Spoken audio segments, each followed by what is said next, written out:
Om Shanti. Spark audio book का नाम है पुरुषोत्तम संगम युग, पार्ट 14। नॉलेजफुल आत्मा कभी भी माया से हार नहीं खा सकती। जिसके ऊपर परमात्मा हाथ है वह विघ्न विनाशक होगा ना। जिसके ऊपर दुआओं का हाथ है वह सदा निश्चित और निश्चिंत रहता है। इस समय जो अनुभव करते हो वह सारे कल्प और किसी युग में नहीं है। सतयुग में बेफिक्र होंगे, लेकिन अभी आपको ज्ञान है कि फिक्र क्या है, बेफिक्र क्या है। वहाँ यह ज्ञान नहीं होगा। अव्यक्त मुरली 18 जनवरी 1994। भविष्य तो आपके लिए निश्चित है ही, वह तो होना ही है, लेकिन प्रत्यक्ष फल कितना प्यारा है। सबसे श्रेष्ठ प्रत्यक्ष फल है समीपता का अनुभव होना, और समीपता की निशानी है समान बनना। अव्यक्त मुरली 31 दिसंबर 1993 दादियों से। इस समय की आपकी संपूर्ण स्थिति सत्युग की 16 कला संपूर्ण स्थिति का आधार है। यहाँ के सर्व खजानों की संपन्नता, ज्ञान, गुण, शक्तियाँ, सर्व खजाने वहाँ की संपन्नता का आधार है। अव्यक्त मुरली 15 मार्च 1988। सतयुग में जो सूर्यवंशी देवताएं थीं उनमें कोई ज्ञान नहीं है। ज्ञान तो प्राय लोप हो जाएगा। ज्ञान है ही सद्गति के लिए। अभी तुम्हारा यह जन्म सबसे अच्छा है। तुम हो प्रजापिता ब्रह्मा मुख वंशावली। यह है सर्वोत्तम धर्म। देवता धर्म को सर्वोत्तम धर्म नहीं कहेंगे। साकार मुरली रिवाइज डेट 28 फरवरी 2006। 63 जन्म मेहनत कर चुके हो, अब एक जन्म तो मौज में रहो। 21 जन्म तो भविष्य की बात है, लेकिन यह एक जन्म विशेष है। अभी मेहनत और मौज दोनों का अनुभव कर सकते हो। मज़ा तो अभी है, दूसरे मेहनत कर रही हैं और आप मौज में हो। अव्यक्त मुरली 21 दिसंबर 1989। संगम युग को कल्याणकारी सुहावना संगम युग कहा जाता है। तुम जब सतयुग में आएंगे तो नई राजधानी होगी, फिर कला कम होती जाती है। ये वंडरफुल बातें कोई की भी बुद्धि में नहीं है जो बाप समझाते हैं। सभी आत्माओं के लिए यह युग है पुरुषोत्तम बनने का। जीवन मुक्त को पुरुषोत्तम कहा जाता है। बाप आकर सबको जीवन मुक्त बनाते हैं। साकार मुरली रिवाइज डेट 10 अगस्त 2006। इच्छा मात्रम अविद्या, यह गायन किसका है? देवताओं का या ब्राह्मणों का? देवताई जीवन में तो इच्छा व ना इच्छा का सवाल ही नहीं।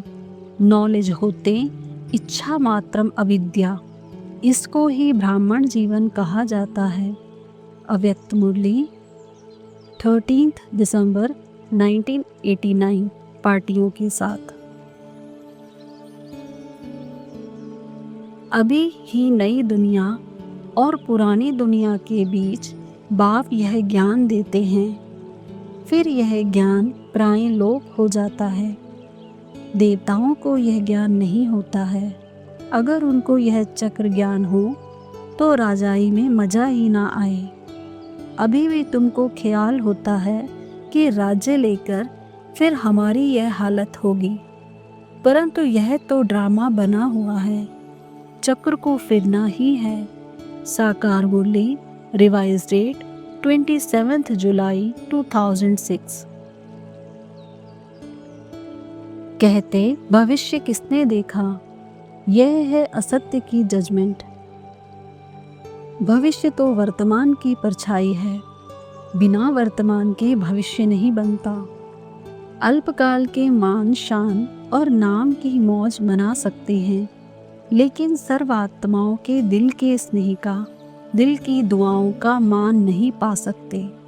अव्यक्त मुरली 24 सितंबर 1992। स्वराज्य से ही विश्व के राज्य का अधिकार प्राप्त करते हो। इस समय के स्वराज्य की प्राप्ति का अनुभव भविष्य विश्व के राज्य से अति श्रेष्ठ है। अव्यक्त मुरली 12 नवंबर 1992। भविष्य का ताज और तख्त, इस ताज और तख्त के आगे कुछ भी नहीं है। विश्व के महाराजन बनने से भी अभी का ताज और तख्त श्रेष्ठ है। अगर संगम युग के राजा नहीं बने तो भविष्य के भी नहीं बन सकते। अव्यक्त मुरली 6 जून 1973। सतयुग में तो सभी हर्षित होंगे, तो यह हर्षित मुख है, यह भी कहेगा कौन? यह तो अभी ही कहेंगे ना।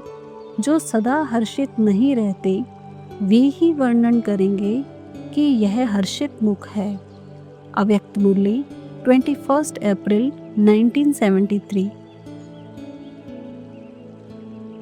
बाबा ने समझाया है, सतयुग में केवल 9 लाख ही होंगे, उनसे वृद्धि होगी ना। जो अच्छी रीति इम्तिहान पास करेंगे वे पहले पहले आएंगे। वंडरफुल लाइफ यह है मोस्ट वैल्यूएबल, अमूल्य जीवन। इस समय तुम ही सर्विस करते हो। यह लक्ष्मी नारायण कुछ भी सर्विस नहीं करते हैं।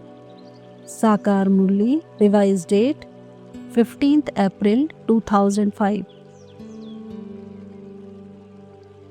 आपने सतयुगी सुखों की और कलयुगी दुखों की लिस्ट तो लगाई है, लेकिन संगम के सुखों की लिस्ट बनाएंगे तो इससे भी 2 गुनी हो जाएगी।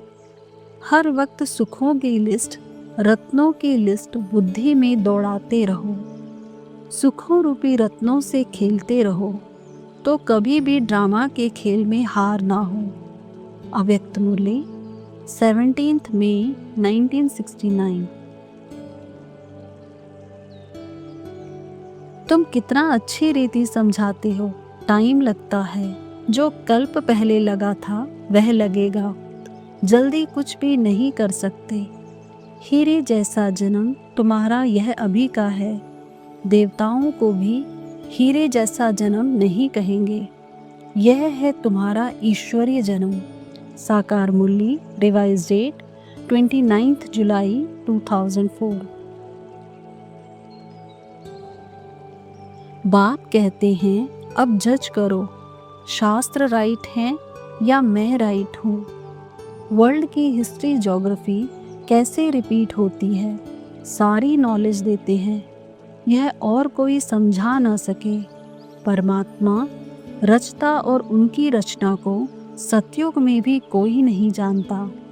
अगर वहाँ भी यह मालूम हो कि हमको फिर गिरना है तो राजाई की खुशी ही ना रहे। साकार मुरली, रिवाइज डेट 11 सितंबर 2006। सतयुग में ऐसे कभी नहीं कहेंगे कि यह खराब है, यह ऐसा है। वहाँ बुरे लक्षण कोई के होते नहीं। वहाँ सब हैं दैवी संप्रदाय। हाँ, साहूकार और गरीब हो सकते हैं, बाकी अच्छे व बुरे गुणों की भेंट वहाँ नहीं होती। साकार मुरली, रिवाइज डेट 12 सितंबर 2006। तुम जानते हो, बरोबर कल्प कल्प हमको विस्मृति होती है, फिर स्मृति में आता है। पहली पहली एकज भूल हुई, जो रचता और रचना को भूल गए। अभी तुम रचता और रचना के आदि मध्य अंत को जानते हो। सतयुग में भी यह नॉलेज नहीं होगी। साकार मुरली, रिवाइज डेट 26 अगस्त 2006। सतयुग में पवित्रता के लिए कोई पुरुषार्थ नहीं है। यहाँ का पुरुषार्थ ही वहाँ नेचुरल हो जाता है, क्योंकि वहाँ अपवित्रता का नाम निशान नहीं, पता ही नहीं कि अपवित्रता भी होती है। अव्यक्त मुरली 27 फरवरी 1996। ऐसी अलौकिक जयंती सारे कल्प में नहीं होती है। आत्माएं परमात्मा बाप की और परमात्मा बाप बच्चों की जयंती मनाते हैं। सतयुग त्रेता में भी परमात्मा आपकी जयंती नहीं मनाएंगे और आप परमात्मा की जयंती नहीं मनाएंगे, तो कितना लकी हो। अव्यक्त मुरली 16 फरवरी 1996। सतयुग त्रेता के सुखों और प्राप्तियों पर उपयोगिता ह्रास नियम लागू होता है, परंतु संगम के सुखों, प्राप्तियों एवं अनुभवों पर ये नियम लागू नहीं होता है, बल्कि और ही उसके विपरीत उपयोगिता विकास होता है, अर्थात उसके प्रति रुचि बढ़ती जाती है। सतयुग में दैहिक प्यार ही होगा, परंतु उसमें विकारों की दुर्गंध नहीं होगी। ईश्वरीय प्यार, आत्मिक प्यार सतयुग में नहीं होगा। ये संगम युग पर ही ईश्वरीय वरदान और वर्षा है। सत्य आध्यात्मिक ज्ञान गुण शक्तियाँ, अतीन्द्रिय सुख, खुशी संगम युग का वर्षा है और यथार्थ मुक्ति जीवन मुक्ति के अनुभव का आधार है, जो सतयुग त्रेता युग में संभव नहीं है। टॉपिक: पुरुषोत्तम संगम युग और द्वापर कलयुग का ज्ञान तथा उसकी प्राप्तियों का तुलनात्मक अध्ययन। पुरुषोत्तम संगम युगी सुख और कलयुगी सुखों में अंतर। परमानंद और विषयानंद। द्वापर कलयुग में देवताओं के जड़ चित्रों की याद से दैवी गुणों की स्मृति तो होती है, परंतु यथार्थ ज्ञान न होने से यथार्थ रीति धारणा नहीं हो सकती है, और चित्र जड़ होने के कारण प्रकृति के नियमानुसार समयांतर में बुद्धि में जड़ता अर्थात अज्ञानता आती जाती है, जिससे आत्मा के सतत उतरती कला होती है। भक्ति में निराकार रूप में परमात्मा को याद करने से निराकार के गुण, निरसंकल्पावस्था, ब्रह्मलोक की याद तो होती है या खींचती है, परंतु यथार्थ ज्ञान न होने से यथार्थ धारणा नहीं होती, इसलिए आत्मा की उतरती कला ही होती है। परमानंद और विषयानंद का भी गायन है। दोनों को आनंद के रूप में संबोधित किया जाता है, परंतु दोनों में अंतर क्या है और समानताएं क्या हैं, वह भी विचारणीय है। संगम युग की परम प्राप्ति है परमानंद और कलयुग की मूल प्राप्ति है विषयानंद, अर्थात संगम युगी ब्राह्मणों का सुख परमानंद अतीन्द्रिय सुख है और कलयुगी मनुष्यों का मुख्य सुख विषयानंद है। आत्मा को परमानंद अर्थात अतीन्द्रिय सुख और विषयानंद दोनों ही समयानुसार आकर्षित करते हैं और दोनों ही समयानुसार एक दूसरे पर विजय प्राप्त करते हैं। परमानंद अर्थात अतीन्द्रिय सुख आत्मा को संगम युग पर ही प्राप्त होता है, जब परमात्मा द्वारा यथार्थ ज्ञान मिलता है। यथार्थ ज्ञान द्वारा संगम युग पर ही आत्मा परमानंद और विषयानंद के भेद को जानती है और अनुभव करती है, तथा विषयानंद से मन बुद्धि को निकालकर परमानंद के लिए पुरुषार्थ करती है और उसको अनुभव करती है। परमानंद का अनुभव करने और उसकी उपयोगिता को अनुभव करने से आत्मा विषयानंद से विमुख होकर परमानंद को सदा काल के लिए जीवन में धारण करने के लिए प्रयत्न करती है। आत्मा को परमानंद का अनुभव करने और संगम युग के यथार्थ लाभ को उठाने के लिए इन दोनों का भेद और उसके प्रभाव को समझना अति आवश्यक है। विषयानंद मूल अज्ञानता जनित देहाभिमान, साधन देह और दैहिक संबंध। देहाभिमान के कारण दैहिक चिंतन और परिणाम स्वरूप विषय प्रवृत्ति और विषय सुख, जिसके परिणाम स्वरूप अनेक दैहिक एवं मानसिक व्याधियां, मृत्यु भय, अंत में मृत्यु दुख और भविष्य में पतित जन्म, वर्तमान में जीवन बंध का अनुभव। विषयानंद कलयुगी नरक के जीवन का अनुभव। विषयानंद है रावण की संपत्ति और वर्षा। परमानंद अर्थात अतीन्द्रिय सुख, मूल यथार्थ आत्मिक ज्ञान और आत्मिक स्थिति, साधन आत्मा परमात्मा का संबंध और आत्मिक ज्ञान एवं आत्मिक स्वरूप का चिंतन, परमात्म चिंतन, परमात्मा प्राप्तियों का चिंतन, आत्मिक दृष्टि, आत्माओं के दुख से द्रवित होकर आत्माओं के कल्याणार्थ प्रयत्न, परिणाम स्वरूप अतीन्द्रिय सुख, सर्वदैहिक एवं मानसिक व्याधियों से मुक्ति, मृत्यु भय और मृत्यु दुख से मुक्ति, भविष्य श्रेष्ठ जन्म, वर्तमान जीवन में यथार्थ मुक्ति, जीवन मुक्ति के परम सुख का अनुभव।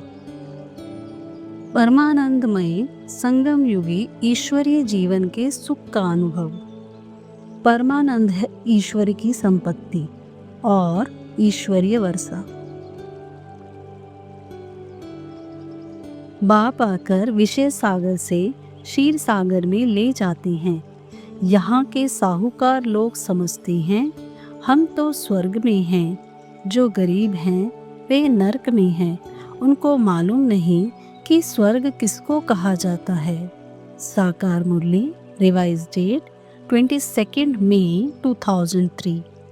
आत्मिक स्वरूप सच्चित आनंद स्वरूप है।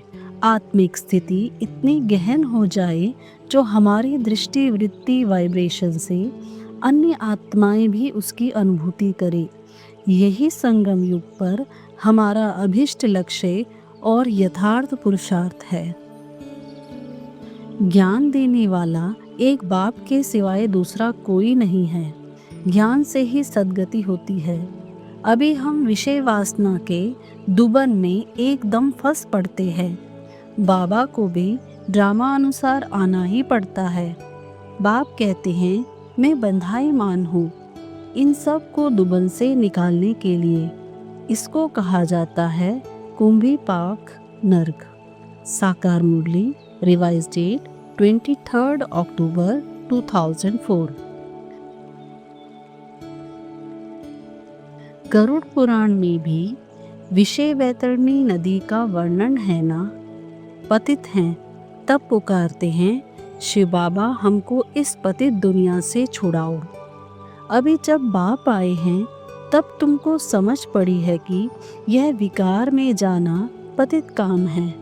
आगे ये नहीं समझते थे।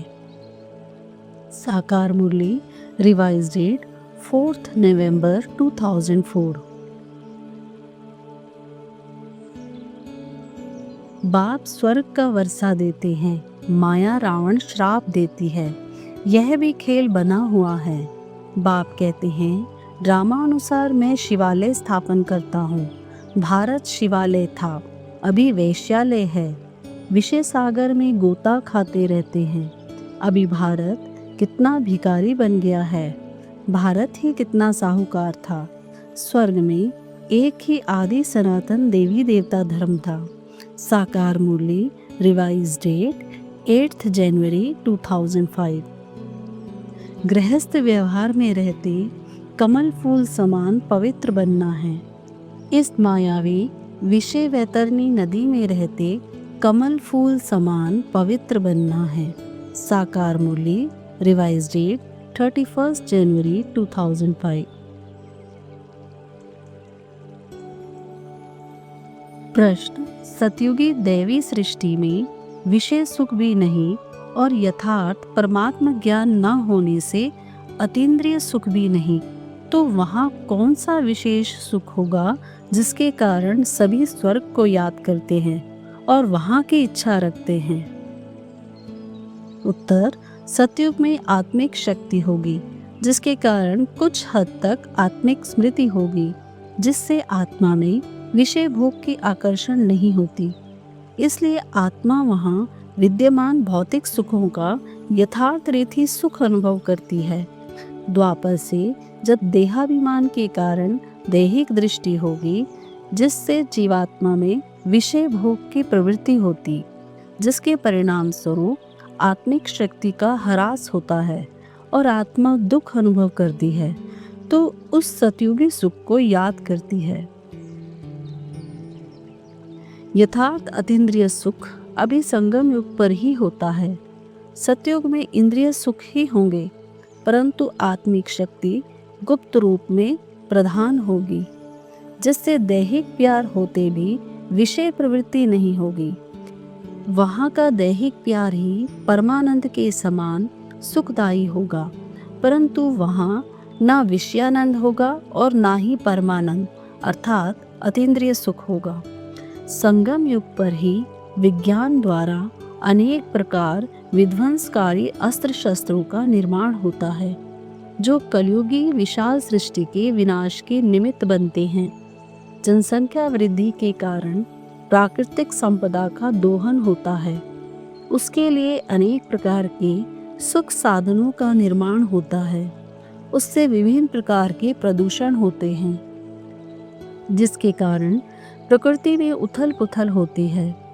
प्राकृतिक आपदाएं आती हैं, जो भी पुरानी सृष्टि के भौतिक विनाश में निमित्त बनती हैं। संगम युग पर ही एटॉमिक युद्ध होता है, जिससे भी पंच तत्वों में अनेक प्रकार की उथल पुथल होती है, जिससे प्राकृतिक आपदाएं आती हैं और सृष्टि का बहुत बड़ा भाग जलमग्न हो जाता है। पुरानी सृष्टि के विनाश का दूसरा पक्ष है आध्यात्मिक। अनेक आत्माओं के परस्पर के हिसाब किताब भी चुकतू होते हैं। आत्माओं के अपने आपके प्रकृति के साथ के हिसाब किताब भी पूरे होते हैं, जिसके लिए परमात्मा ज्ञान देते हैं और योग सिखलाते हैं।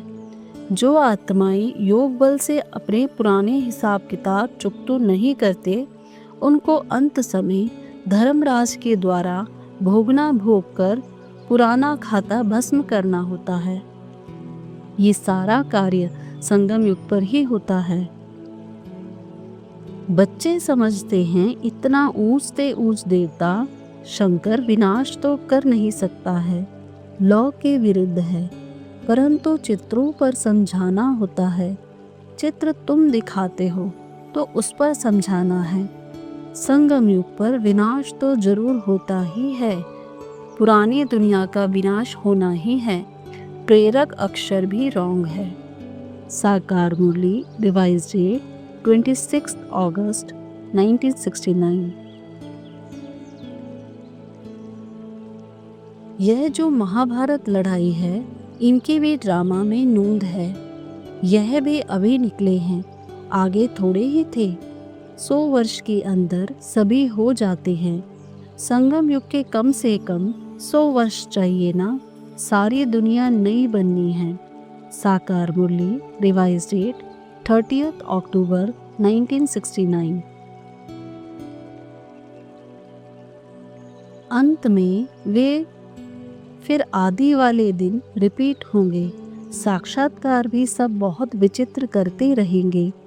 बहुतों की इच्छा है ना कि एक बार साक्षात्कार हो जाए। लास्ट तक जो पक्के होंगे उन्हों को साक्षात्कार होंगे। फिर वही संगठन की भट्टी होगी, सेवा पूरी हो जाएगी। अभी सेवा के कारण जहाँ तहाँ बिखर गए हो, फिर नदियाँ सब सागर में समा जाएंगी। लेकिन समय नाजुक होगा, साधन होते हुए भी काम नहीं करेंगे। इसलिए बुद्धि की लाइन बड़ी क्लियर चाहिए, जो समय पर टच हो जाए कि अभी क्या करना है। 1 सेकंड भी देरी की तो गए। ऐसे अंत में भी बाप का आवाज पहुंचेगा। जैसे साकार में सभी बच्चों को बुलाया, ऐसे आकार रूप में भी बच्चों का आवाहन करेंगे। अव्यक्त मुरली 6 मार्च 1985। भविष्य की बात तो छोड़ो, लेकिन वर्तमान सत्यता और असत्यता की प्राप्ति में कितना अंतर है। बाप कहते हैं, मैं जो हूँ जैसा हूँ वैसा नंबरवार ही जानते हैं। ऐसे ही असत्य के राज्य अधिकारी रावण को भी जो है जैसा है वैसा सदा नहीं जानते। अव्यक्त मुरली 24 सितंबर 1992। सतयुग त्रेता के सुखों और प्राप्तियों पर उपयोगिता ह्रास नियम लागू होता है, परंतु संगम के सुखों, प्राप्तियों एवं अनुभवों पर ये नियम लागू नहीं होता है, बल्कि और ही उसके विपरीत उपयोगिता विकास होता है, अर्थात उसके प्रति रुचि बढ़ती जाती है। सतयुग में दैहिक प्यार ही होगा, परंतु उसमें विकारों की दुर्गंध नहीं होगी। ईश्वरीय प्यार, आत्मिक प्यार सतयुग में नहीं होगा। ये संगम युग पर ही ईश्वरीय वरदान और वर्षा है। सत्य आध्यात्मिक ज्ञान, गुण, शक्तियाँ, अतीन्द्रिय सुख, खुशी संगम युग का वर्षा है और यथार्थ मुक्ति जीवन मुक्ति के अनुभव का आधार है, जो सतयुग त्रेता युग में संभव नहीं है। यद्यपि कलयुग में हद के संन्यास की महिमा होती है, परंतु बेहद का भी कोई संन्यास होता है, इसका ज्ञान नहीं होता है। हद के संन्यास और बेहद के संन्यास का ज्ञान और दोनों की भी संगम युग पर ही की जा सकती है। टॉपिक: पुरुषोत्तम संगम युगी, सतयुगी, त्रेतायुगी और द्वापर युग कलयुगी प्राप्तियों का तुलनात्मक अध्ययन। तीनों समय की प्राप्तियों का क्या अंतर है और क्या समानता है, वह ज्ञान और अनुभव अभी ही आत्मा को होता है। बाप बच्चों को दोजख से निकाल बहिश्त में ले जाते हैं, उसको गार्डन ऑफ अल्लाह कहते हैं। यह है कांटों का जंगल, संगम युग है फूलों का बगीचा।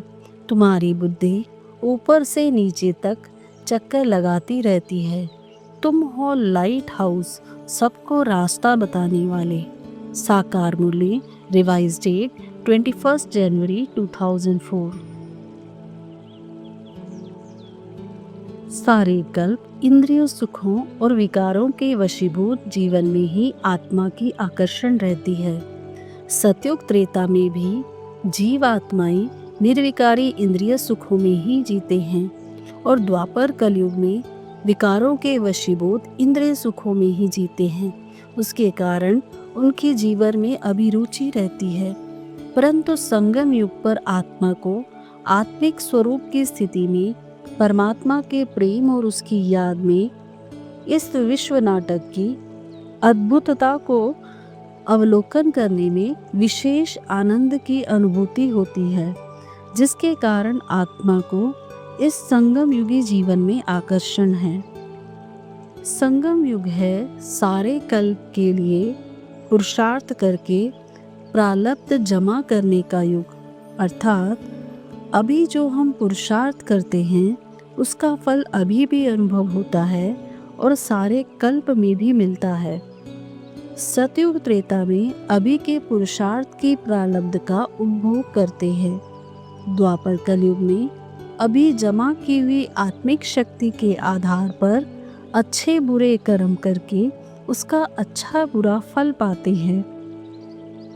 बाबा ने भी कहा है, सतयुग का जीवन सोने तुल्य, त्रेता युग का जीवन चांदी के समान और कलयुग का जीवन लोहे के समान या कौड़ी तुल्य है, परंतु संगम युगी जीवन हीरे तुल्य है, क्योंकि अभी तुम परमात्मा बाप द्वारा कौड़ी से हीरे जैसा बनते हो।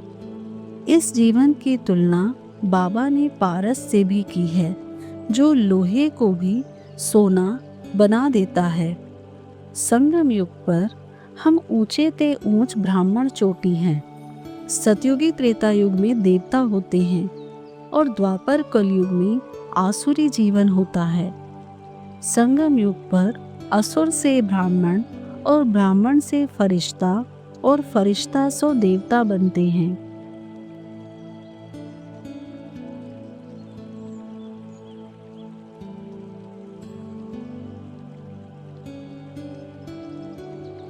अच्छा, ओम शांति।